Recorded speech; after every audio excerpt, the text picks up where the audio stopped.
New project being started. This was a commission by a customer that I had come up to me at the last Phx Comic Con, and I'm not sure exactly how he found me or all these things. It's kind of a blur. The shows can be just kind of crazy, how many people I interact with on a daily basis, but I love it. People bring ideas to me and they talk to me and I talk to them, and I always say, hey, you know what, just if you have an idea for something that you want done, email me, because a lot of times it's just interesting getting these things. So with this project, client came up to me, said, hey, is there any way that you can do this? And he brought a bag with him, and he brought this image which looks like a paw with a heart and the colorations and everything like that. So this first sheet, I sat down and I brought all my tools out and I did all the measurements, and I looked at doing circles and whatnot, and what I came to figure out is what's the best shape. And since it's not really symmetrical, because this circle is smaller than this circle, even though this shape is symmetrical, these are not. So it kind of offsets the corners. So I cleaned it all up, took another photo, I just photocopied it in color, and then brought this back in.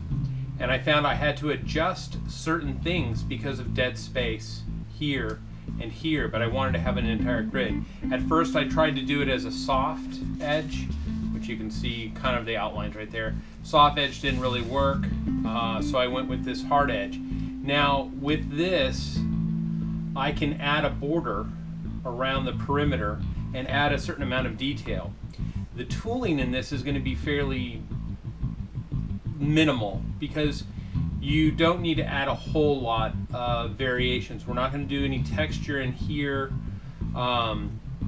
Really just going to try to bring out the natural color, and then going to go in with paints, and we're going to delineate into reds and yellows, and then from the yellows into the greens up here, and then just work this with the good paints. And then the border will have a certain amount of detail to it, a highlight coat and a seal, bring it all out, and I'll cover all of that as I go, and then we'll stitch it onto the bag. The actual customer gave me the bag, gave me all this stuff, and which is really great when the client can actually give you everything and they're physically there. The client's in Tucson, so I will get this all put together in the next couple of days and get it shipped out to them, and I think it'll be really good, especially with the colorations and stuff. It'll have a much more earthy, much more natural look to it, so I'm looking forward to it. So, and the next information you'll actually see me working on it, and hopefully I can give some of that information.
Really important with your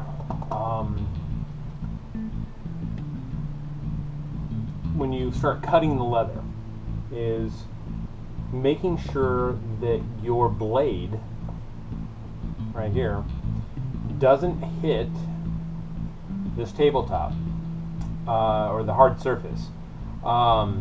It will just chip.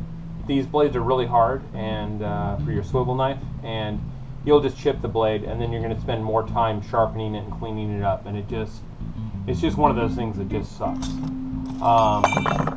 Also, one of the things that I always recommend doing is just make sure that you strop your brush, your knife, sorry, as much as possible. You're just going to make your cuts cleaner and not gouging them. And I made this strop board myself. It was like one of the first things I made once I started learning how to cut a little better. And it's really a simple thing. You just glue rough and well. Put a little bit of jeweler's rouge on it, and the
to that point,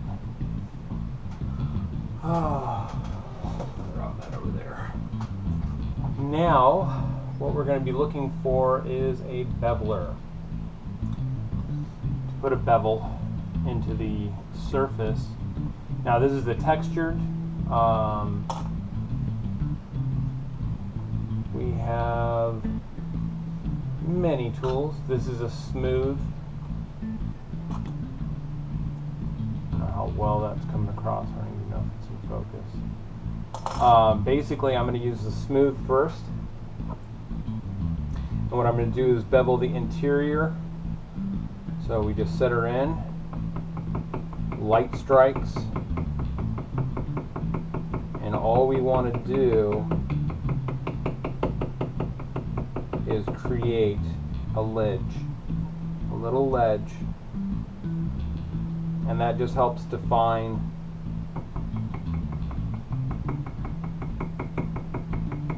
that space.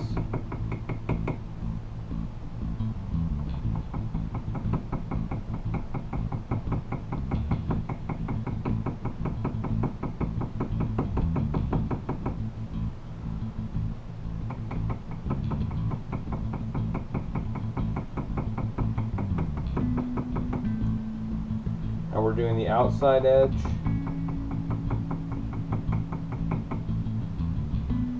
And then we're going to work our way into the interior, but we're going to flip it around so that we're doing in